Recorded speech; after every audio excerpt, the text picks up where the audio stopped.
Hi friends, నేను మీ అంజని. మీరు చూస్తున్నది ఎస్ఆర్కే హారర్ స్టోరీస్. మరి స్టోరీలోకి వెళ్ళబోయే ముందు నాదొక చిన్న request. For best realistic horror and thrilling experience కోసం తప్పకుండా హెడ్సెట్ని అయితే పెట్టుకోండి.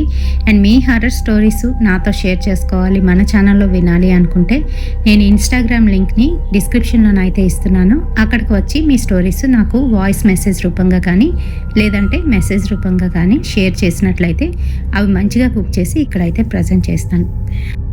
అలాగే లాస్ట్ వీడియోకి మనకు వచ్చిన కామెంట్స్ ఎక్కడెక్కడి నుంచి వచ్చాయి, ఎవరి దగ్గర నుంచి వచ్చాయి అనేది చూడబోయే ముందు మీ అందరికీ కూడాను ఒకటి అడుగుదాం అనుకుంటున్నానండి. అదేంటి అని అంటే, మన ఛానల్లోని లైవ్ పెడితే మీరు వస్తారా, చూస్తారా అనేది నాకు క్వశ్చన్ అయితే ఉండిపోయింది. సో లైవ్ పెట్టమంటే ఖచ్చితంగా నేను లైవ్ అయితే పెడతాను. వీక్లీ వన్స్ అయితే పెట్టగలను, అంతకన్నా మించి నేను పెట్టలేను. అయితే ఆ లైవ్కి మీరు అటెండ్ అయ్యి నన్ను సపోర్ట్ చేయాలని కోరుకుంటున్నాను.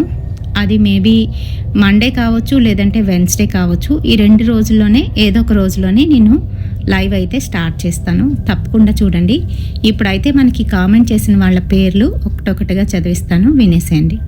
సత్య గారు, బాలాజీ గారు, అమ్ములు గారు, కొవ్వూరు నుంచి ధనరాజ్ గారు, ఇంకా కువైట్ నుంచి సలీం షేక్ గారు, గౌతమ్ గారు, మా అమ్మాయి మౌనిక, రవిశంకర్ గారు, దివ్యవాణి గారు, శ్రీరామ్ గారు, బాలాజీ గారు విజయనగరం నుంచి, విజయ గారు, సరిత గౌడ్ గారు, నాగు, ఇంకా సుధా గారు, సంధ్య గారు, రాంబాబు గారు తెనాల నుంచి, అబ్దుల్లా గారు, గాయత్రి గారు.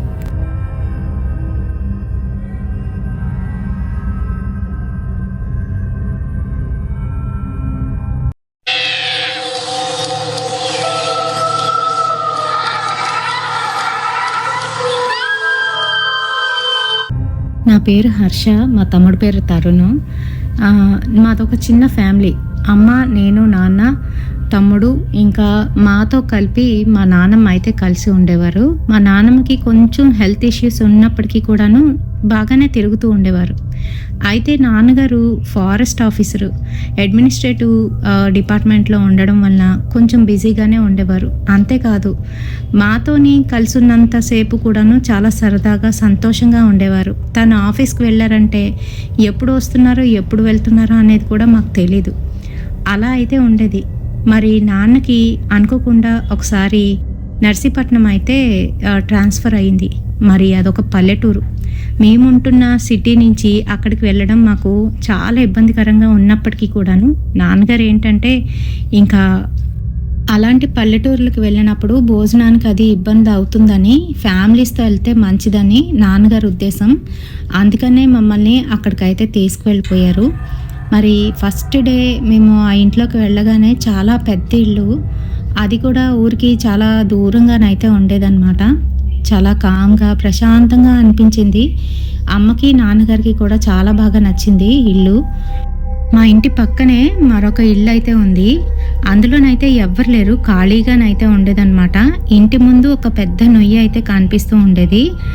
ఆ ఇల్లంతా కూడాను ఏంటంటే కొత్తదే, కాకపోతే పాడైపోయినట్టుగా బాగా మొక్కలవి మొలిచేసి తుప్పలు తుప్పలుగానైతే ఉండేది. అండ్ మేము ఉంటున్న ఇంటి పక్కన ఏంటంటే ఖాళీ స్థలము, వెనకాతలంతా కూడాను పొలాలు అయితే ఉండేవి. సో ఆ లైన్లో నుంచి కొంచెం ముందుకు వెళ్తే మళ్ళీ అక్కడ ఒక 2-3 ఇల్లులు, మళ్ళీ ఇంకా ముందుకు వెళ్తే అలా కొంచెం కొంచెంగా ఎక్కడో ఒక్కొక్క దగ్గర అయితే ఇల్లులు అయితే ఉండేవి. కానీ ఆ ఇల్లులు చాలా పెద్దగానైతే కట్టేవారండి. మరి పల్లెటూరు అప్పట్లోని అలానే ఉండేది. ఇవి 90స్లోనైతే జరిగిందండి. అయితే నేను తమ్ముడును స్కూల్లోనైతే జాయిన్ అయిపోయాము. నేను అప్పటికి 7th క్లాస్ అయితే చదువుతున్నాను. తమ్ముడు వచ్చి 3rd క్లాస్ అయితే చదువుతున్నాడు. వాడు కొంచెం అల్లరి చేస్తూ ఉండేవాడు. వాడికి అస్సలు భయం అనేదే లేదు. ఇంటికి రాగానే ఆటలు అయితే మొదలు పెట్టేసేవాళ్ళమే.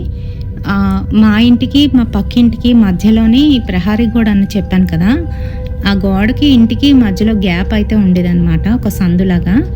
అక్కడ క్రికెట్ ఆడదాం అనుకునే వాళ్ళమి. ఎందుకనంటే ముందుకొచ్చి ఆడితే అమ్మ అయితే మమ్మల్ని తిడుతూ ఉండేది. అందుకనే ఆ సందులోనైతే ఆడుకునే వాళ్ళమి. అయితే ఆ రోజు అలాగే ఈవినింగ్ నేను స్కూల్ నుంచి వచ్చిన తర్వాత ఇద్దరం క్రికెట్ ఆడుతున్నాము.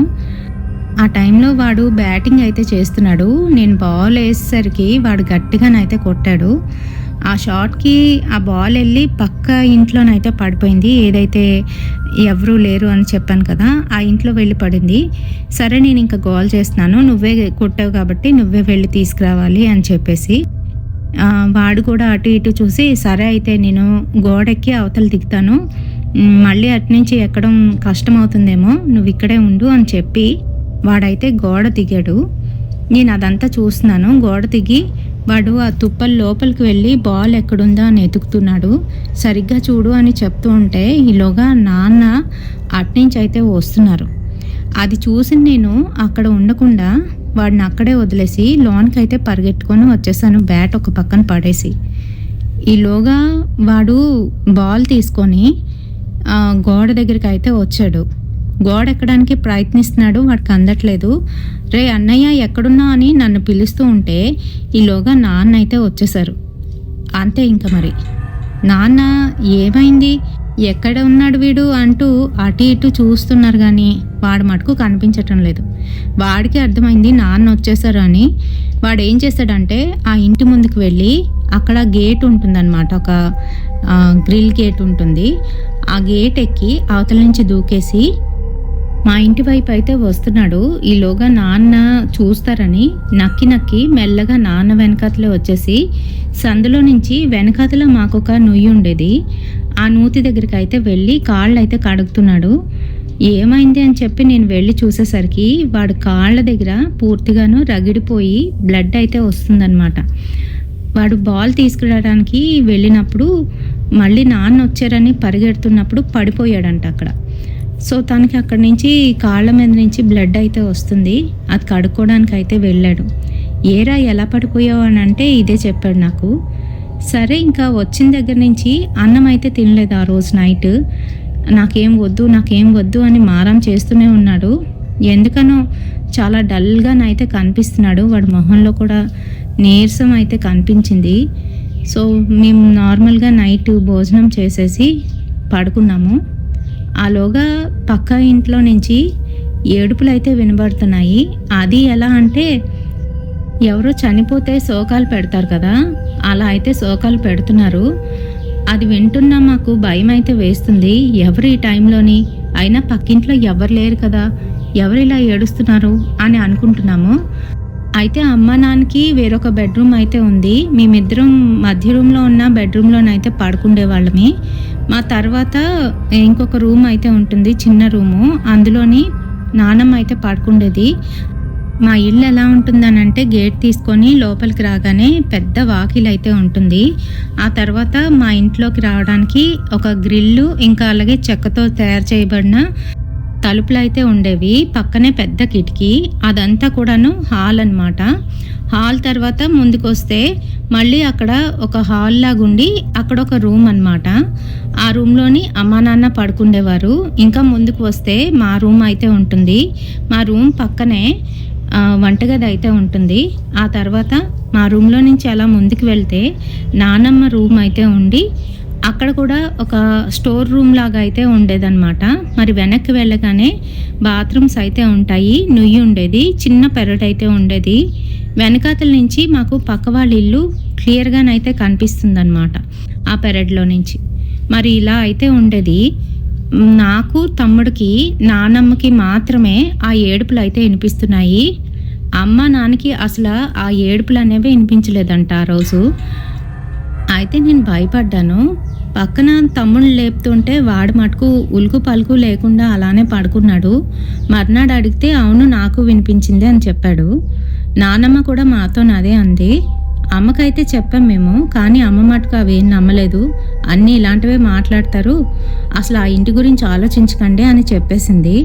ఇంకా మర్నాడు మళ్ళీ ఎప్పట్లాగే ఆడుతున్న సమయంలోని తరుణ్ గడ్ ఏంటంటే గోడ దిగి అవతలకి అయితే వెళ్తున్నాడు. రే ఎందుకు అక్కడికి అని అడిగితే వెనకాతల అక్కడ జామ చెట్టు ఉంది అన్నయ్య, నేను అది చూశాను, దానికి జామ పళ్ళు కూడా ఉన్నట్టున్నాయి, నువ్వు కూడా రా అని నన్ను అయితే పిలిచాడు. నేను వద్దు అనుకుంటూనే పర్లేదులే ఒకసారి వెళ్ళి చూడడంలో తప్పేముంది అని నేను కూడా గోడ దిగి వెనకతల పెరటి వైపు అయితే వెళ్ళాము. వీడు నాకన్నా ముందు వెళ్ళడంతోనే అక్కడ చెట్టు అయితే ఎక్కేసి జామకాయలు అయితే కోస్తున్నాడు. ఇంక ఇద్దరం కోసుకొని అట్నుంచి మళ్ళీ వస్తున్న సమయానికి నాన్న అయితే వచ్చేసారు. మా ఇద్దరిని అలా చూసి చెడమెడ తిట్టడం అయితే జరిగింది. ఇంకా అమ్మ కూడా మమ్మల్ని అయితే తిట్టింది, కానీ ఆ జాంకాయలు చూసి పోనీలండి ఏం పోయింది అనేసింది. అందరం కూడా జాంకాయలు అయితే తినేసాం. అదే మేము చేసిన పెద్ద పొరపాటు. మరి అక్కడి నుంచి ఆ రోజు నైట్ అయితే అమ్మ నాన్న చేపలు తీసుకొచ్చారని కడగడానికి వెనకాతల పెరట్లోకి వెళ్ళి అక్కడ కడుగుతూ ఉంది. ఈలోగా సీత సీత ఎక్కడున్నావే అంటూ మా నాన్నమ్మ జయమ్మ అయితే పిలుస్తుంది. ఆ అత్తయ్య వస్తున్నాను అనుకుంటూ లోపలికైతే వచ్చింది. ఏం లేదమ్మా, వీడు మళ్ళీ ఎక్కడికి వెళ్ళాడు అని అడుగుతుంది. అప్పటికే తనకి గుండెల్లోనైతే కొంచెంగా నొప్పిగా ఉంది. ఏమైంది అత్తయ్య అంటూ దగ్గరకైతే వచ్చింది సీతమ్మ. ఏం లేదే, కొంచెం గుండెల్లో నొస్తుంది, అందుకనే. ఎక్కడికి వెళ్ళాడు అని అడుగుతుంది. ఏమో అత్తమ్మ, నాకు కూడా చెప్పలేదు. బజార్ ఇచ్చేసి చిన్న పనుంది వెళ్ళొస్తానని వెళ్ళిపోయారు అని అంటూ ఉంటే, అవునా సరేలే అంటూ అలానే మూలుక్కుంటూ పడుకొని ఉంది. ఇంకా అమ్మ బయటికి వెళ్ళి చేపలు కడుగుదామని చూస్తూ ఉంటే గోడ మీద నుంచి నల్ల పిల్లి అమ్మ వంకే చూస్తూ అరుస్తూ కనిపించింది.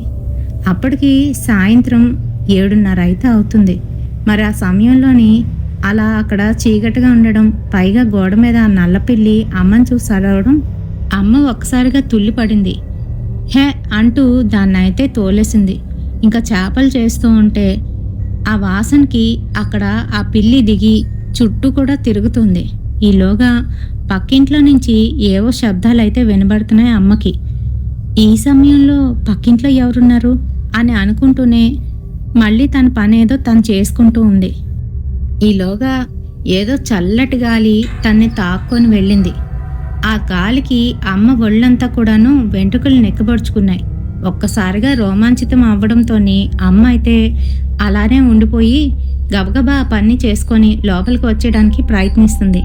చేపలన్నీ కోసేసి ఒక కడాయిలో వేసుకొని ఇలా నించుందో లేదో పక్క ఇంట్లోని ఆ జామ చెట్టు దగ్గర ఎవరో ఒక అమ్మాయి తెల్ల బట్టలు వేసుకొని నించున్నట్టుగానైతే కనిపించింది. సడన్గా అలా చూసేసరికి అమ్మ తుల్లిపడింది. మళ్ళీ చూస్తే అక్కడ ఎవరూ లేరు. అమ్మ అయితే భయంతోని లోపలికి వచ్చేసింది. తలుపులు కూడా వేసేసింది. అదేమ్మా తలుపులు వేసేస్తున్నావు అని మా నాన్నమ్మ అడిగితే, ఏం లేదు అత్తయ్య, ఎందుకు, పిల్లి తిరుగుతుంది, అందుకనే తలుపు వేస్తా అంటూ లోపలికైతే వచ్చి ఇంకా వంట మొదలు పెట్టేసింది. వంట చేస్తుంది కానీ తను ఏదో లోకంలోనైతే ఉంది. ఈలోగా నాన్న ఇంటికి వచ్చేశారు. వస్తూనే కాళ్ళు కడుక్కొని లోపలికి రావడం నాన్నకి బాగా అలవాటు. మరి అందుకనే బయటన ఒక గోళం అయితే పెట్టేవాళ్ళం. తను గోళంలో నీళ్లు తీస్తూ పక్కింట్లోకి చూసేసరికి పక్కింటి నూతి దగ్గర ఎవరో ఒక ఆవిడ తెల్ల చీర కట్టుకొని ఆ నూతి మీద కూర్చున్నట్టుగానైతే నాన్నకు కనిపించింది. నాన్న వెంటనే కళ్ళు నలుపుకొని మళ్ళీ చూసేసరికి అక్కడెవరూ లేరు. ఏంటిలా, నా భ్రమేమో అనుకుంటూ కాళ్ళు కడుక్కొని లోపలికైతే వచ్చేశారు. నాన్న అలా లోపలికి వస్తున్న సమయంలోని ఎవరో నాన్నని తోసుకొని లోపలికి వచ్చినట్టుగా నాన్నకైతే అనిపించిందంట. మరి నాన్న మాతో నా విషయాలు ఏం చెప్పలేదు. ఈలోగా నాన్న తెచ్చిన ఫ్రూట్స్ మీద పడ్డాయి మా కళ్ళు. నాన్న మాకోసమేనా అంటూ ఫ్రూట్స్ అయితే తీసుకుంటున్నాం. ముందు అన్నం తినిన తర్వాత అప్పుడు ఫ్రూట్స్ వెళ్ళి మీ అమ్మకి ఇవ్వండి అని చెప్తూ నాన్న అయితే ఇచ్చేశారు. మరి వాళ్ళ రూమ్లోకి వెళ్ళి బట్టలు మార్చుకొని మళ్ళీ ముందు రూమ్లోకి వచ్చి కూర్చోబోతుంటే అమ్మొచ్చి, ఏమండి, ఇందాక నుంచి అత్తయ్య గారు ఎందుకోనో మిమ్మల్ని పిలుస్తున్నారు, మీరెక్కడా అని అడిగారు. మీరెక్కడికి వెళ్ళారో నాకు తెలియదు కదా, వచ్చాక చెప్తానన్నాను, ఏంటో కనుక్కోండి అని అంటుంది. మరి ఆ వంటగది దాటుకొని వెళ్తేనే నానమ్మ రూము. అక్కడికి వెళ్ళిన నాన్న నిర్ఘాంతపోయి అలానే ఉండిపోయారు. ఏమే అంటూ గట్టిగానైతే పిలిచారు. ఆ కేకకి మేము కూడా పరిగెట్టుకు వెళ్ళేసరికి నాన్నమ్మ ఉలుకు పలుకు లేకుండా సగం మంచం మీద నుంచి జారిపడి ఉన్నట్టుగానైతే కనిపిస్తుంది. ఏమైంది మా అమ్మకి అంటూ మళ్ళీ మంచం మీద అయితే పడుకోబెట్టి అమ్మా అమ్మా అని గట్టిగానైతే పిలుస్తున్నారు నాన్న. దానికి మెల్లగా కళ్ళు తెరిచి, నాయనా వచ్చేసావా, గుండెల్లో నొప్పిగా ఉందిరా అని అంటుంది మా నాన్నమ్మ. ఆ మాటలకి సరే అయితే పద హాస్పిటల్కి వెళ్దాం అంటూ వెంటనే మా నాన్నమ్మని తీసుకొని హాస్పిటల్కి అయితే వెళ్ళిపోయారు మా నాన్న. మరి బండి మీద అయితే తీసుకెళ్ళేవారు అప్పుడు. అప్పట్లోని ఇప్పట్లాగా అంబులెన్స్ వెంటనే రావడం అలాంటివి ఏవీ లేవు. మరి అలానే ఆ గుండె నొప్పితోని నాన్నమ్మ అయితే హాస్పిటల్కి వెళ్ళింది. అప్పటికి 9 అయితే అయిపోతుంది. మరి చిన్నపిల్లలమని మాకైతే అమ్మ భోజనం తినమని అంటే నేను తిన్నాను, కానీ మా తమ్ముడు మటుకు ఎందుకనో నాకు ఆకలేదు, నేను తిన్ను అని మారం చేస్తున్నాడు. వాడికైతే ఒక్కటి వేసింది, అంతే.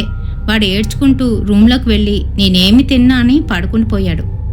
అమ్మకి ఒక పక్కన అయితే టెన్షన్ వస్తుంది, నాన్నమ్మకి ఏమవుతుందో అని ఆలోచిస్తుంది. మరో పక్క వీడిలా గోల చేస్తుంటే వీడినొకటి కొట్టి ఏదైతే అది అవ్వనిలే అని పట్టించుకోవడం మానేసి ముందు రూమ్లోనైతే కూర్చుంది. ఇంకా వీడి వెళ్ళి చక్కగాను మా రూమ్లోనైతే ఉన్నాడు. నేను తినేసి కాసేపు అమ్మ దగ్గర కూర్చొని మాట్లాడుతూ ఉన్నాను. ఆ సమయంలోని రూమ్లో నుంచి ఏవో శబ్దాలు అయితే వినబడుతున్నాయి. ఏమైంది అని చెప్పి నేనైతే రూమ్లోకి వెళ్ళాను. వెళ్ళి చూసేసరికి మా వాడు కిందన కూర్చొని పైకి అయితే చూస్తున్నాడు విచిత్రంగాను. చీకట్లోని అలా తన్ని చూసేసరికి భయపడుతూ లైట్ అయితే వేశాను. ఏమైందిరా నీకు అనేసరికి వాడు ఒక్కసారిగా వెనక్కి తిరిగి చూశాడు. వాడు కళ్ళంట నీళ్ళు వస్తున్నాయి. వాడు అలానే కూర్చొని దీనంగా నా కాస అయితే చూస్తున్నాడు. వాడి కళ్ళల్లోని భయం నాకు క్లియర్గానైతే కనిపిస్తుంది. ఏమైందిరా నీకు అంటూ దగ్గరికి వెళ్ళేసరికి కోపంగా నా కాస అయితే చూస్తున్నాడు. నేను వాడి మీద చెయ్యేసేసరికి ఒక్కటైతే కొట్టాడు. వాడెప్పుడు నా మీద చెయ్యెత్తడం కానీ నన్ను ఏదైనా అనడం కానీ అస్సలు చేయడు. అలాంటిది నా గూబ వాసిపోయేటట్టు కొట్టేసరికి భయంతో నేను అక్కడి నుంచి లేచి వెనక్కి అయితే వచ్చేసాను. అమ్మ అమ్మ అనుకుంటూ వాడు చేసిన పని అయితే చెప్పాను. వీడేంటి ఇలా చేస్తున్నాడు ఈ సమయంలో? చిరాకు తెప్పించకండ్రా, మీ మటుకు మీరు కూర్చోండి, అక్కడ కాకపోతే ఇక్కడ పడుకో అంటూ అమ్మ అయితే సోఫా మీద పడుకోమని నాకైతే చెప్తుంది. అమ్మ పక్క టెన్షన్గాను బయటనైతే చూస్తూ ఉంది. ఈలోగా ఏదో అలికిడైతే వినిపించింది. నాన్నాళ్ళు వచ్చేస్తున్నారేమో అని తలుపులు తీసుకొని గేట్ దగ్గరికి అయితే వెళ్ళింది. అక్కడ నిర్మానుష్యంగా ఉంటుంది. మరి ఆ ప్రదేశం అంతా రాత్రి సమయంలో ఇంకా కామ్గానైతే ఉంటుంది. ఇంకా అక్కడికి వెళ్ళేసరికి చీకటిగానైతే రోడ్డంతా కనిపిస్తుంది. ఎక్కడా వెలుతురు లేదు. పైగా నాన్నాళ్ళు వెళ్ళిన స్కూటర్కి చిన్న లైట్ అయితే ఉంటుంది. ఆ లైట్ వెలుగు కూడా కనిపించడం లేదు. ఇదంతా నా భ్రమ అనుకొని మళ్ళీ తను తిరిగి లోపలికి వచ్చే సమయంలోని ఎవరో ఒక ఆవిడ ఆ నూతి మీద అటుపక్కకు తిరిగి కూర్చున్నట్టుగానైతే కనిపించింది. ఒక్కసారిగా భయపడిపోయింది. గట్టిగానైతే అరిచేసింది. అమ్మ అరుపు విని నేనైతే పరిగెట్టుకొని బయటకైతే వచ్చాను. అమ్మ ఏమైంది అని అడుగుతుంటే అమ్మ భయంతోని కళ్ళు గట్టిగా మూసుకొని పద లోనకి వెళ్ళిపోదాం పదా అని అంటుంది. ఏమైందమ్మా అని అంటున్నా కూడా ఏం మాట్లాడకుండా లోపలికైతే తీసుకువచ్చేసింది. అమ్మ గజగజ వణికిపోతుంది. ఏమైందమ్మా, ఏంటి, ఏం చూసావు అని అడుగుతుంటే అదేం లేదు అని నాతో అబద్ధం అయితే చెప్పేసింది. నాన్నాళ్ళు వచ్చారనుకున్నాను, రాకపోయేసరికి ఆ చీకట్లో భయపడ్డాను, అంతే నాన్న, ఏం లేదు బయటికి వెళ్ళొద్దు అని చెప్తుంది. నాకైతే ఏదో అనుమానంగానే అనిపించింది. మరో పక్క వీడు రూమ్లో నుంచి బయటికి రావట్లేదు. పైగా ఏవో శబ్దాలు వినబడుతున్నాయి. ఎవరితోనో మాట్లాడుతున్నట్టు గుసగుసలాడుతున్నాడు. అది వింటున్నా నాకు కూడాను ఒంటి నిండా రోమాలు నెక్కబడుచుకున్నాయి. ఈలోగా నానమ్మ నాన్న ఇద్దరు కూడా వచ్చేశారు. బండి హారన్ వినేసరికి అమ్మ ఇంక బయటికి వెళ్లకుండా తలుపులు తీసి వాళ్ళు రాక కోసం ఎదురు చూస్తుంది. ఇంకా వాళ్ళైతే లోపలికి వచ్చారు. ఇప్పుడు ఎలా ఉంది అత్తయ్య, ఏమైంది అసలు, ఏం చెప్పారు డాక్టరు అనే కుతూహలంగానైతే అడుగుతుంది. ఆ మాటలకి నాన్న ఏం మాట్లాడకుండా సరే ఏం లేదులే, కంగారు పడకు, పదమ్మా లోనకి పద అని అంటున్నారు. కాళ్ళు కడుక్కొని ఇద్దరూ లోపలికైతే వచ్చారు.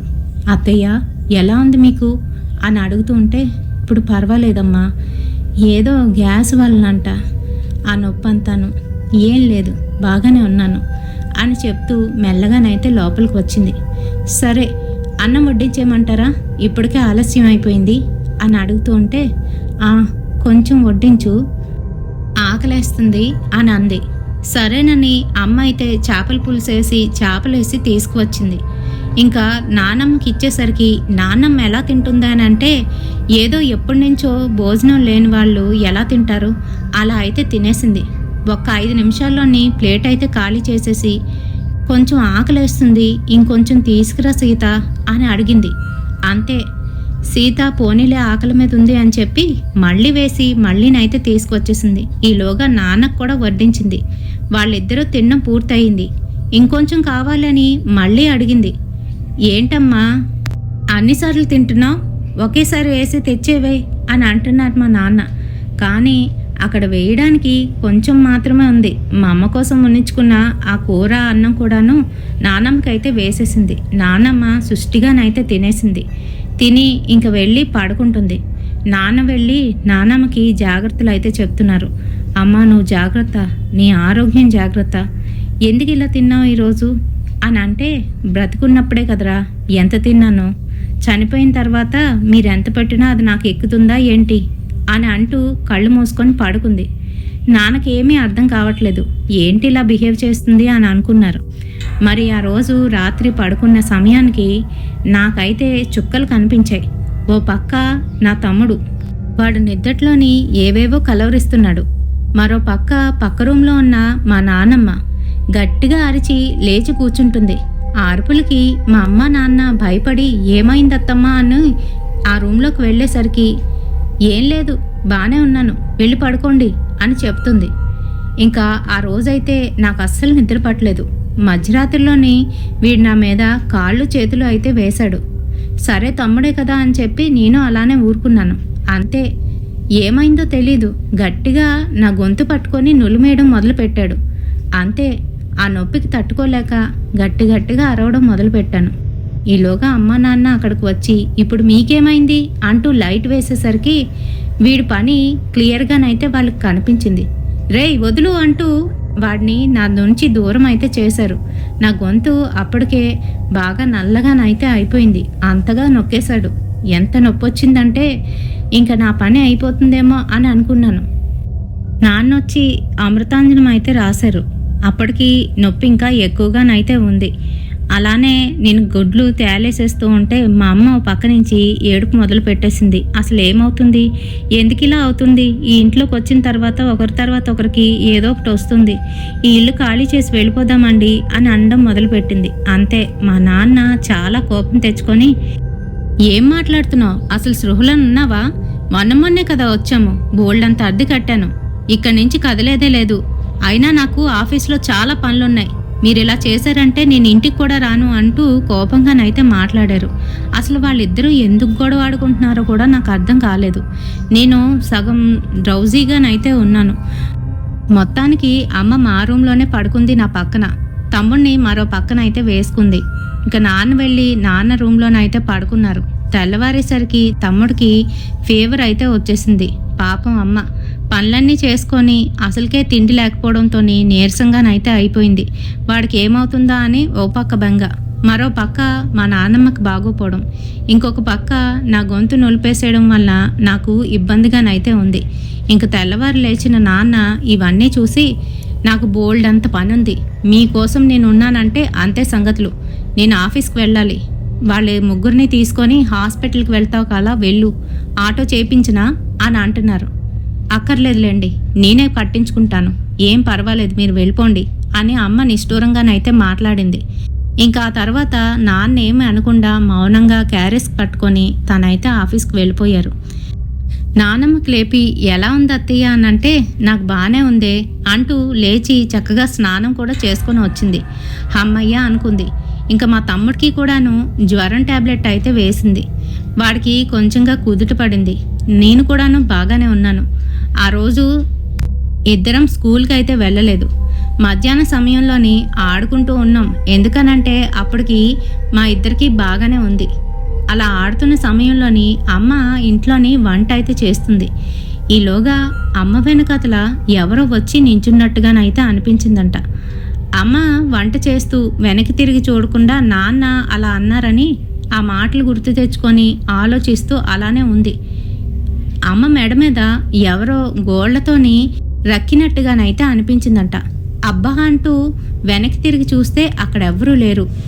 అమ్మ మెడ మీద మటుకు ఎవరో రక్కినట్టు మంట అయితే పుడుతుంది. అబ్బా అనుకుంటూ అత్తమ్మా అత్తమ్మా అంటూ మా నానమ్మ దగ్గరికి వెళ్ళి ఇక్కడేమైనా అయ్యిందా నాకు అని అంటూ చూపించిందంట. అవునే, ఏవో ఘాట్లున్నాయి అని చెప్పింది. అంతే, అద్దంలోకి వెళ్ళి చూసుకుంటే నిజంగానే అక్కడ ఎవరో రక్కినట్టుగానైతే కనిపించింది. అమ్మకి ఏమీ అర్థం కావట్లేదు. మరో పక్క ఆలోచన ఏంటి అనంటే నాన్నతో గొడవ పడింది కదా, దాని గురించి ఆలోచిస్తూ ఉంది. ఈలోగా మధ్యాహ్నం మేమిద్దరం అన్నం తినడానికైతే వచ్చాం. మరి తమ్ముడైతే అప్పటికి ఇంకా మారం చేస్తున్నాడు. నాకు అన్నం వద్దుగాక వద్దు అని ఏడిపించేస్తున్నాడు. జ్వరంగా ఉన్నప్పుడు వాడికి అన్నం పెడితే ఏంటి, పెట్టకపోతేనేంటి, అక్కర్లేదులే వాడు తినపోతే తినపోయాడు, నాకు పెట్టే అంటూ నాన్నమేమో ఓవర్గా తినేస్తుంది. ఇరుగు పొరుగుతోని ఎవరితోనైనా చెప్పుకుందామంటే ఎవరు కూడా దగ్గరలోనైతే లేరు. మరి ఫోన్ చేసి ఎవరితోనైనా మాట్లాడదామనంటే మన దగ్గర ఫోన్ ఉంటే సరిపోతుందా, అవతల వాళ్ళ దగ్గర కూడా ఉండాలి కదా, అది కూడా ల్యాండ్ లైన్. మరి అంతే, అమ్మ అలానే ఆలోచిస్తూ బుర్ర పిచ్చెక్కినట్టుగా అయ్యి తనైతే కొంచెంగా అన్నం పెట్టుకొని తింటూ ముందు రూమ్లోకి వచ్చి టీవీ చూస్తూ కూర్చుంది. ఈలోగా నానమ్మ రూమ్లో నుంచి ఒక గట్టి గావు కేక అయితే వినబడింది. అది విన్న మా అమ్మ భయంతో పరిగెడుతూ అత్తయ్య అత్తయ్య అనుకుంటూ లోనకెళ్ళి చూసేసరికి మా నాన్నమ్మ విగతజీవిగా ఆ బెడ్ మీద అయితే పడి ఉంది. అత్తయ్య అత్తయ్య అంటూ లేపుతున్నా కూడా లేవడం లేదు. సీతమ్మ భయపడిపోతూ వెంటనే గుండె చప్పుడు అయితే వింది. కానీ గుండె అసలు చప్పుడే చేయడం లేదు. భయంతో ఇంకా అరుస్తూ వెంటనే ల్యాండ్ లైన్ నుంచి నాన్నకైతే ఫోన్ చేసింది. అక్కడ అడ్మినిస్ట్రేటివ్ ఆఫీస్లో ఉన్న మరొక ఆఫీసరు లిఫ్ట్ చేసి ఎవరమ్మా ఏమైంది అన్ని డీటెయిల్స్ కనుక్కొని నాన్నగారికి అయితే ఇచ్చారు. నాన్నకి విషయం చెప్పగానే నాన్న ఏడ్చుకుంటూ ఇంటికైతే వచ్చేసారు. వాళ్ళ ఫ్రెండ్స్ కూడా వచ్చారు. మరి నాన్నమ్మకి అంత్యక్రియలు అన్నీ కూడా చేసేసాం. అప్పటి నుంచి నాన్న స్వభావం పూర్తిగా మారిపోయింది. అమ్మని చూస్తే చిరాకు పడుతూ తిట్టుకుంటూ ఉండేవారు. అంతా నీ వల్లనే అన్నట్టుగా నాన్న బిహేవ్ చేయడం మొదలుపెట్టారు. మరి అలానే కాలం వెళ్ళదీస్తూ ఉన్నాం. అప్పటికే మేము ఆ ఇంట్లోకి చేరి 3 నెలలు అయితే అయిపోతూ ఉంది. మరి మేము ప్రతిరోజు తెల్లవారే స్కూల్కి వెళ్ళే సమయానికి అమ్మ అయితే అన్నీ కూడా పూర్తి చేసుకొని గుడికి వెళ్ళిపోతూ ఉండేది. అసలు ఎందుకు ఇలా వెళ్తుంది అని కూడా మేము అడిగేవాళ్ళం కాదు. ఎందుకనంటే మరి ఇద్దరం అబ్బాయిలమే. మరో పక్క తమ్ముడు తిండి సరిగ్గా తినేవాడు కాదు. ఎప్పుడు కూడాను ఏడుస్తూ దేనికొక దానికి పేచి పెడుతూ ఉండేవాడు. మరి ఈలోగానే మాకు హాఫ్ ఇయర్లీ ఎగ్జామ్స్ మొదలైపోయాయి. ఫస్ట్ డే ఎగ్జామ్ రాసి ఇద్దరం ఇంటికైతే వచ్చేసాం. మధ్యాహ్నం సెలవులు ఇవ్వడంతో ఇంటికి వచ్చి చదువుతూ ఉన్న సమయంలోని తమ్ముడు నీరసంగా మంచం మీద అయితే పడుకొని మూలుగుతూ కనిపించాడు. అమ్మ ఏమైందిరా నీకు అంటూ వాడిని తీసుకొని వెళ్ళి తన దగ్గర అయితే పడుకోబెట్టుకుంది. నేను మా రూమ్లోని చదువుకుంటున్న సమయంలోని సందులోని ఎవరో తిరుగుతున్నట్టుగా అలికిడైతే అవుతుంది. ఎవరది, వీడు పడుకున్నాడు కదా, అమ్మ ఏమైనా వెళ్ళిందా అంటూ కిటికీ ఓపెన్ చేసి చూసేసరికి అదే తెల్లటి ఆకారం అటు ఇటు నడుస్తూ కనిపించింది. అంతే, నేను భయంతోని అక్కడి నుంచి పరిగెట్టుకుని అమ్మ రూములోకి అయితే వచ్చేసాను. అమ్మ అమ్మ అంటూ భయపడిపోతున్నాను, వణికిపోతున్నాను. ఏమైందిరా నీకు అని అడుగుతూ ఉంటే అది అక్కడెవరో తిరుగుతున్నారమ్మా అని అనేసాను. అంతే, అమ్మకి అర్థమైపోయింది. సరే సరే, నువ్వు ఇక్కడే ఉండి ఇక్కడ కూర్చొని చదువుకో, బయటికి వెళ్ళకు అని చెప్తూ తలుపులన్నీ కూడాను నన్నే తీసుకొని వెళ్ళి అన్ని తలుపులు కూడా వేసేసి లోపలికి వచ్చి ముగ్గురం ఒకే రూమ్లోనైతే ఉన్నాం. మరి నాన్న ప్రతిరోజు కూడా ఇంటికి లేటుగా రావడం మొదలుపెట్టారు. అదేంటో మాకు అర్థం కావట్లేదు. నాన్న ప్రవర్తన మెల్లమెల్లగా మారిపోతుంది. ఎప్పుడూ లేనిది నాన్న తాగుడుకు కూడాను అలవాటు పడిపోయారు. ఇంటికొచ్చినా కూడాను మేమున్నామని కనీసం ఆలోచన లేకుండా బాటిల్ అక్కడే ఓపెన్ చేసి తాగుతూ కూర్చొని ఉండేవారు. అమ్మ ఏం మాట్లాడినా కూడా అమ్మని ఏదో ఒక రకంగా తిడుతూ ఏదైనా వంక దొరికితే ఆ వంక మీద బయటికి వెళ్ళిపోదామని చూస్తూ ఉండేవారు. మరి అర్ధరాత్రి లేదు అపరాత్రి లేదు. ఆ సమయంలోనే నాన్నకి బెస్ట్ ఫ్రెండ్ అయిన అచ్యుతం అంకులు ఫోన్ చేశారు. అమ్మ నీతో కొంచెం మాట్లాడాలి అని అంటే, అమ్మ చెప్పండి అన్నయ్య అన్ను మాట్లాడుతుంది. అమ్మ ఫోన్ పట్టుకొని అలా మాట్లాడుతూనే ఏడుస్తూ ఫోన్ అయితే పెట్టేసింది. వంటగదిలోకి పరిగెట్టుకొని వెళ్ళి తలుపులైతే వేసేసింది. నేను చూస్తుండగానే అమ్మ అయితే వంటగదిలో ఏదో చేస్తుంది అని అర్థం చేసుకొని పరిగెట్టుకొని వెళ్ళి అమ్మ తలుపులు తీ అని ఏడుస్తున్నాను. మరో పక్క మా తమ్ముడు కూడా వచ్చి అమ్మ తలుపు తీయమ్మా, భయం వేస్తుందమ్మా, తలుపు తీయమ్మా అని వాడు ఏడవడం మొదలుపెట్టాడు. అంతే, మా అమ్మ తలుపులు తీసింది. అప్పటికే కెరోసిన్ అంతా కూడా వంపేసుకుంది. నేను అది చూసి అమ్మనైతే తిట్టాను. ఎందుకమ్మా ఇలా చేస్తున్నావు, ఎందుకమ్మా అంటూ అమ్మని పట్టుకొని ఏడ్చేసాం.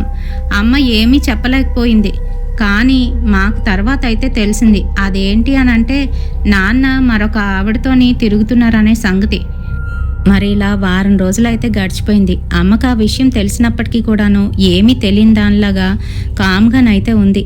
అంతేకాదు, పాపం బయటికి ఎవరితో కూడా చెప్పుకోలేకపోతుంది.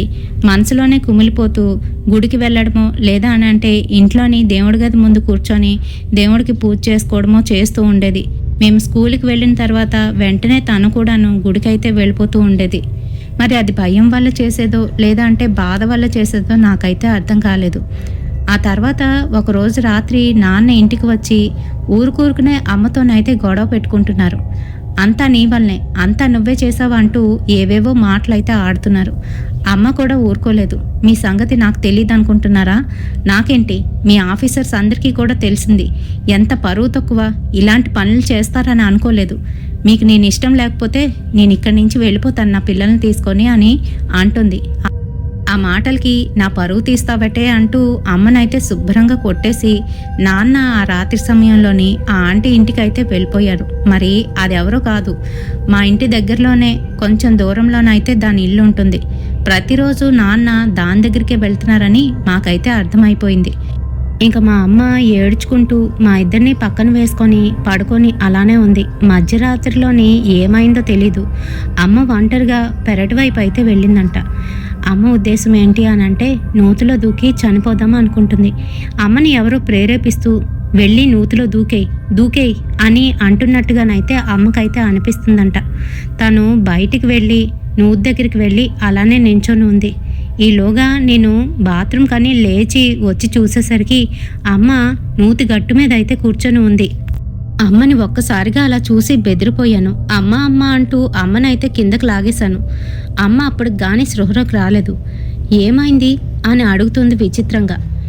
ఏం లేదు, ఇక్కడికి ఎందుకు వచ్చావు అమ్మా అని అడుగుతూ ఉంటే ఏం లేదమ్మా, నాకే గుర్తులేదు అని చెప్తూ ఉంది. సరే పద లోనికి అంటూ తన్నైతే లోపలికి పంపించేశాను. నేను బాత్రూమ్ పని కానిచ్చుకొని బయటికి వస్తున్న సమయంలోని మళ్ళీ అదే సవ్వడి. మా ఇంటి చుట్టూ కూడాను ఈసారి ఎవరో తిరుగుతున్నారు. అది నాకు వినిపించింది. నేనింకా ఎవరది అని కోపం మీద అయితే ఆ సందులోకి అయితే వెళ్ళాను. అంతే, అప్పుడు నేను చూసిన దృశ్యం ఎప్పటికీ మర్చిపోలేను. ఇప్పటికీ కూడాను అది గుర్తుకు వస్తే నాకు చాలా భయం వేస్తుంది. అక్కడ ఒక ఆడమనిషి మా పక్కింట్లోని జుత్తు పూర్తిగా విరబూసుకొని తెల్లటి చీరలోనైతే నించొని నన్నే చూస్తూ నవ్వుతూ కనిపించింది. అంతే, భయంతోనే నేను లోపలికైతే పరిగెట్టాను. తలుపులు వేసేసి అమ్మ దగ్గరికి వచ్చి అమ్మని గట్టిగా పట్టుకున్నాను. అమ్మ తెలుగు మీదే ఉంది. ఏమైంది నాన్న అని అడుగుతుంటే నేను వణికిపోతూ జరిగిన విషయం మొత్తం చెప్పాను. అవునా, సరే నేను లైట్ వేస్తాను, ఆంజనేయ స్వామి బొట్టు తీసుకొచ్చి పెడతానుండు అంటూ నాకైతే నా నుదుటిన ఆంజనేయ స్వామి బొట్టు తీసుకొచ్చి పెట్టింది. తను పెట్టుకుంది. తమ్ముడికి పెడుతుంటే వాడు మటుకు చెరిపేసుకుంటున్నాడు. అస్సలు మాట వినట్లేదు. ఇంకా రాత్రి అయితే గడిచిపోయింది. మర్నాడు తెల్లవారేసరికి మా పిన్న అయితే మా ఇంటికి వచ్చింది. మా ఇంటికి మా పిన్న వచ్చేసరికి మేమందరం కూడా చాలా హ్యాపీగానైతే ఫీల్ అయ్యాం. ఆ రోజు సెలవు పెట్టేస్తానని మా అమ్మతో అంటే సరే అలాగేలే అని చెప్పేసింది. మా పిన్నికి ఒక బాబు. తను మాకన్నా చాలా చిన్నోడు. తను ఇంకా ఫస్ట్ స్టాండర్డ్ అయితే చదువుతున్నాడు. వాడితో ఆడుకుంటూ ఆ రోజు పిన్నితోని మాట్లాడుతూ అమ్మ అయితే తన బాధనంతా కూడాను చెప్పుకుంటుంది. అప్పుడే నేను అక్కడ ఉంటూ అదంతా కూడా విన్నాను. ఇంకా అమ్మ అలా మాట్లాడుతుంటే నాకు కూడా బాధ అనిపించింది. కానీ మరో పక్క మా పిన్ని వచ్చింది కదా అని అదొక సంతోషం. మా పిన్ని మాతో కలిసిపోయి ఆటలాడుతూ మమ్మల్ని చాలా బాగా చూసుకుంటుంది. మరి ఆ సమయంలోని ఎప్పుడూ పిన్నితోని ఉండే మా తమ్ముడు మటుకు పిన్ని దగ్గరికి అయితే వెళ్ళట్లేదు. పిన్నిని చూసి దూరంగానైతే వెళ్ళిపోతున్నాడు. తన రూమ్లోనే ఉండి బొమ్మలేవో గీసుకుంటూ ఉన్నాడు. పిన్ అయితే వాడి దగ్గరికి వెళ్ళి ఏమైందిరా, ఏ పిన్నితో మాట్లాడవా అంటూ దగ్గరికి వెళ్ళేసరికి పిన్ని కాసి కోపంగానైతే చూస్తున్నాడు. ఏమైందిరా నీకు? నేనంటే ఇష్టం లేదా నీకు అని అడుగుతూ ఉంటే, ఇష్టం లేదు వెళ్ళిపో అంటూ కోపంగా వేరొక గొంతుతో మాట్లాడేసరికి పిన్నికైతే భయం వేసింది. అక్క అక్క అనుకుంటూ వంటగదిలోకైతే వెళ్ళిపోయింది. మరి అమ్మతో ఏం మాట్లాడిందో ఏంటో తెలియదు కానీ ఇద్దరును మాకు కొంచెం దూరంలో ఉన్న మరొక ఇంటికైతే వెళ్ళి వాళ్ళతో ఏదో మాట్లాడారు. ఆ తర్వాత గుడికి ఎక్కడికో వెళ్ళారు. మరి సాయంత్రం కానీ ఇంటికైతే రాలేదు. మరి సాయంత్రం అయ్యేసరికి ఇంట్లోని పూర్తిగా ధూపం అయితే వేసేశారు. ఈలోగా నాన్న వచ్చారు. పిన్నిని చూసి ఎప్పుడొచ్చావమ్మా అని అడుగుతున్నారు. పిన్నితో బాగానే మాట్లాడుతున్న నాన్న అమ్మతో మటుకు కోపంగానైతే వ్యవహరిస్తున్నారు. నాకు అదే అర్థం కాలేదు. మరి పిన్ని కూడా చక్కగానైతే మాట్లాడింది. ఆ తర్వాత బావగారు ఒక 4 రోజులు అక్కని మా ఇంటికి తీసుకువెళ్తాను, సరదాగా అలా తిరిగేసి వచ్చేస్తాం, పిల్లలకు కూడా సెలవులే కదా అని అంటూ ఉంటే, నీ ఇష్టం అమ్మా, పర్వాలేదు, ఎన్ని రోజులైనా తీసుకువెళ్ళు మీ అక్కని, నాకు ఇక్కడేం ఇబ్బంది లేదు అని చెప్తున్నారు. సరే ఇంకా మా అమ్మ మటుకు ఎక్కువ రోజులు వద్దులే, ఒక 4 రోజులు వస్తాను అంతే అని చెప్తుంది. సరేలే అక్క, నీకు కూడా కొంచెం ఇల్లు మారితే బాగుంటుంది అని చెప్పి మా అమ్మని మమ్మల్ని తీసుకొని వాళ్ళ ఇంటికైతే తీసుకువెళ్ళిపోయింది. వాళ్ళ ఊర్లోని ఒక తాంత్రికుడైతే పిన్నికి బాగా తెలుసు. మరి అతని దగ్గరికి అయితే ఎవరికీ చెప్పకుండా అమ్మనిని తమ్ముడిని తీసుకొని వెళ్ళింది. అక్కడి వరకు బాగానే వెళ్ళిన తమ్ముడు అక్కడి నుంచి లోపలికి రాని మారం చేస్తున్నాడు. అల్లరి చేస్తూ బయటికి పరిగెడుతూ ఉంటే లోపల ఉన్న వాళ్ళు బయటికి వచ్చి తరుణ్ని గట్టిగా పట్టుకొని లోపలికి ఈడ్చుకొని వెళ్లారు. ఆ తర్వాత ఏవేవో పూజలు అయితే చేస్తున్నారు. తరుణ్కి అసలు ఏమైందో అర్థం కావట్లేదు. మా అమ్మకి దగ్గరికి పిలిచి ఒక నిమ్మకాయ చేతిలో పెట్టి తనకి ఏవో దిష్టిలు తీసి చేతికి ఒక తాయెత్తునైతే కట్టారంట. పక్కనే కూర్చోమని చెప్పారంట. అసలు ఏం జరుగుతుందో అని ఆలోచిస్తూ మా అమ్మ అయితే అలానే చూస్తూ ఉంది. ఈలోగా తరుణ్ గాడి కోసం ఏవో ముగ్గు అయితే వేశారంట. అవన్నీ చేయడానికి సాయంత్రం అయితే అయిపోయింది. అప్పటి వరకు నేను మా పిన్ని కొడుకు అయితే ఇంట్లో ఉన్నాం మా బాబాయ్తో కలిసి. అయితే మరి ఆ పూజలన్నీ అయిపోయిన తర్వాత తరుణ్ని తీసుకువెళ్ళి ఆ ముగ్గులోనైతే కూర్చోబెట్టారు. ఏవేవో మంత్రాలు చదువుతూ నువ్వు ఎందుకు ఈ అబ్బాయిని పట్టి పీడిస్తున్నావు అని అడుగుతూ ఉంటే ఏమీ మాట్లాడకుండా తెలియనట్టు అమాయకంగానైతే కూర్చున్నాడు తరుణ్. అంతే, అక్కడున్న తాంత్రికుడికి కోపం వచ్చి ఒక్కటైతే వేశాడు చింతరవ్వతోని. అంతే, ఆ నొప్పికి తాళలేక చెప్తాను అంటూ భయపడుతూ చెప్పడం మొదలుపెట్టింది. అదేంటి అనంటే, వీళ్ళుంటున్న ఇంటి పక్కన మరొక ఖాళీ ఇల్లు ఉంది కదా, ఆ ఇంట్లోని అంతకుముందు ఒక ఫ్యామిలీ అయితే ఉండేది. 2 కూతుర్లు భార్య భర్త. మరి వారు ఈ ఊరు చివరన ఈ ఇల్లు కొనుక్కోవడానికి గల కారణం ఏంటి అనంటే, వాళ్ళ పెద్ద కూతురు ఆ అమ్మాయికి మతిస్థిమితం అయితే లేదు. 21 ఏళ్ళు ఉంటాయి కానీ చిన్నపిల్లలాగా ఇంకా ప్రవర్తిస్తుంది. ఏదో 12-13 ఏళ్ళ అమ్మాయిలాగైతే బిహేవ్ చేస్తూ ఉంటుంది. ఆటలాడుతుంది, అందరితో మాట్లాడేస్తుంది, ఇంట్లో విషయాలన్నీ కూడా చెప్పేస్తుంది అని ఊరు చివరన ఇల్లు కొనుక్కొని ఆ ఇంట్లో అయితే ఉంటున్నారు. ఇలా అయితే ఎవరికి సమాధానం చెప్పక్కర్లేదు, ఎవరితో కూడా ఇబ్బందులు పడకూడదు అనుకొని వాళ్ళు అలా ఉండే సమయంలోని ఒకరోజు వాళ్ళ పెద్ద కూతురు ప్రెగ్నెంట్ అనే సంగతి అయితే వాళ్ళకి తెలిసింది. అప్పటికి 4వ నెల. పాపం తనకైతే ఏ అన్యం పుణ్యం ఎరగదు. ఎవరిలా చేశారో తెలీదు. అందరూ కూడాను కుమిలిపోతున్నారు. అబార్షన్ చేయిద్దామంటే డాక్టర్లు ప్రాణహాని అని చెప్పేశారు. చిన్నప్పటి నుంచి గుండెల మీద భారంగా పెరిగింది. ఇప్పుడు పరువు కూడా తీసింది. ఇలాంటి దాయి ఉంటేనేంటి చస్తేనేంటి అని ఏదో ఒక రకంగా దాన్ని చంపేద్దామని అనుకున్నారు. మరి అలానే అబార్షన్ అయిపోవడానికి ఏవో కొన్ని మాత్రలు కొని వాళ్ళ అమ్మ అయితే వేసేసింది. మరి ఆ మాత్రలు వేసుకున్న తర్వాత కడుపులో నొప్పి విపరీతంగానైతే వచ్చేస్తుంది ఆ అమ్మాయికి. మరి ఏడుస్తూ అమ్మ నొప్పి నొప్పి అంటుంది. మరో పక్క బ్లీడింగ్ అయితే అయిపోతుంది తనకు తెలియకుండానే. తన్ని తీసుకువెళ్ళి ఆ చివరి రూమ్లోని పడేసి తలుపులు అయితే వేసేశారు. తను తలుపులు కొడుతుంది, తలుపులు అయితే తీయట్లేదు. నొప్పితో విలవిల్లాడిపోతుంది. భోజనం కాదు కదా, ఏమీ లేదు, బాత్రూమ్ కూడా లేదు. అక్కడంతా కూడాను రక్తసిక్తం అయిపోయింది. 1.5 రోజు అలానే ఉండి తనైతే చనిపోయింది. ఇంక గుట్టు చప్పుడు కాకుండా వాళ్ళ ఇంట్లో వాళ్ళనే పిలుచుకొని పిచ్చిది కదా అలా చనిపోయింది అని చెప్పి అందరినీ నమ్మించారు. ఆ తర్వాత దహన సంస్కారాలు అయితే చేసేశారు. అప్పటి నుంచి ఆ అమ్మాయి వాళ్ళ అమ్మ నాన్నకి వాళ్ళ చెల్లికి ఆ ఇంట్లోనైతే తరచూ కనిపిస్తూ భయపెడుతూ ఉండేది.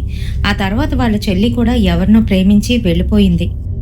పరువు గురించి ఎంత ప్రాకులాడినా మాకు ఇలా జరిగిందేంటి అని రోజు బాధపడిపోతూ కుమిలిపోతూ ఉండేవారు. ఇంకా ఇరుగు పొరుగు వాళ్ళు కూడా ఆ విషయం గురించి మాట్లాడుకోవడం మొదలు పెట్టేశారు. అంతే, ఇంకా అది తట్టుకోలేక ఆమె ఒక రోజు తెల్లవారే నూతిలోనైతే దూకేసింది. అంతే, తను చనిపోయింది. మరి అప్పటి నుంచి అక్కడ తల్లి వెనకాతల పిల్ల అయితే తిరుగుతూ తన్ని ఎన్నో ఇబ్బందులు అయితే పెట్టేస్తున్నారని ఆ ఇల్లు ఖాళీ చేసి అతనైతే వెళ్ళిపోయాడు, సొంత ఇల్లు అయినప్పటికీ కూడాను. అందుకే మరి ఆ ఇల్లు అలానే వదిలేసి సొంత ఇల్లైన వేరొక ఇంటికి వెళ్ళిపోయాడు. ఆ తర్వాత ఆ ఇల్లు అలానే పాడుబడిపోయినట్టుగా అయిపోయింది. మరి పక్కింట్లో దిగిన తరుణ్ ఆ ఇంట్లోకి వెళ్ళడం, అక్కడ పడిపోవడం, వెంటనే ఆ పిల్ల తరుణ్ అయితే ఆవహించేసింది. మరి ఆ తల్లేమో ఆ ముసలావిడిని చంపేసింది. మరి అక్కడ ఇలా చనిపోయిన విషయాలన్నీ కూడాను వాళ్ళ అమ్మ పిన్ని పక్కింటికి వెళ్ళారు కదా, ఆ రోజే తెలుసుకున్నారు. ఆ తర్వాతే ఇక్కడికైతే వచ్చారు. మరి ఆ తాంత్రికుడు కొట్టే దెబ్బలకి తాళలేక తరుణ్లో ఉంటున్న ఆ పిల్ల అయితే చెప్పింది. ఏడ్చుకుంటూ కడుపులో నొప్పి అంటూ అక్కడే గిలగిలా కొట్టుకుంటున్నాడు తరుణ్. ఇంకా తరుణ్ బాధను చూస్తున్న వాళ్ళ అమ్మ విలవిల్లాడిపోతుంది. ఏదో ఒకటి చెయ్యండి స్వామి అని అడుగుతూ ఉంటే, సరే కంగారు పడొద్దు అంటూ మర్యాదగా ఈ పిల్లోడిని వదిలి బయటికి రా, లేకపోతే నిన్ను ఈ సీసాలో బంధించేస్తాను అని బెదిరిస్తున్నాడు. అయినా కూడాను గట్టిగా అరుస్తూ, నేను రాను, నేను ఈ బాబుతోనే ఉంటాను, ఈ బాబుతో ఆడుకుంటాను, రోజు ఆడుకుంటాం మేమిద్దరం అని చెప్తుంది. ఆ మాటలకి సీతమ్మ అయితే ఒక్కసారిగా అలా ఉండిపోయింది. అంటే ఇప్పటి వరకు నా కొడుకుని పీడించింది ఇదేనా అని ఆలోచిస్తుంది. మరో పక్క తన భర్త ప్రవర్తన మారడానికి కూడాను వీళ్లే కారణమని చెప్తున్నాడు అక్కడున్న తాంత్రికుడు. ఇంకా అంతే, ఏ రకంగానైనా కూడా తన్ని వదిలించండి స్వామి, మీకు ఎంత కావాలంటే అంత డబ్బులు ఇస్తాము అనడంతో మొత్తానికి దాన్నైతే వదిలించి ఒక సీసాలోనైతే బంధించేశారు. కారణం ఏంటనంటే, మతిస్థిమితం లేని ఆ అమ్మాయి అతి దారుణంగానైతే చనిపోయింది. అది ఎవరి మాట విందు, చాలా మొండి దయ్యం. అందుకనే ఆమెని ఆ రకంగా బంధించడం అయితే జరిగింది. అంతేకాదు, ఆ తర్వాత కూడా ఎన్నో రకాల తాయితులు అయితే కట్టారు. మా ఆయనకి కూడా కట్టమని ఒక తాయితును అయితే ఇచ్చారు. దాంతోపాటుగా మా ఆయన్ని వశీకరణ చేసుకునేందుకు ఒక మూలిక అయితే ఇచ్చారు. మరి అది తీసుకొని నేను ఇంటికి అయితే వెళ్ళిపోయిన 4 రోజుల తర్వాత, ఆ తర్వాత ఆ మూలికని ప్రతిరోజు కూడా రాత్రిపూట మా ఆయనకి పాలల్లో అరగదీసి ఇచ్చేదాన్ని. అంతేకాదు, అతని చేతికి తాయెత్తుని కూడా కట్టేశాను.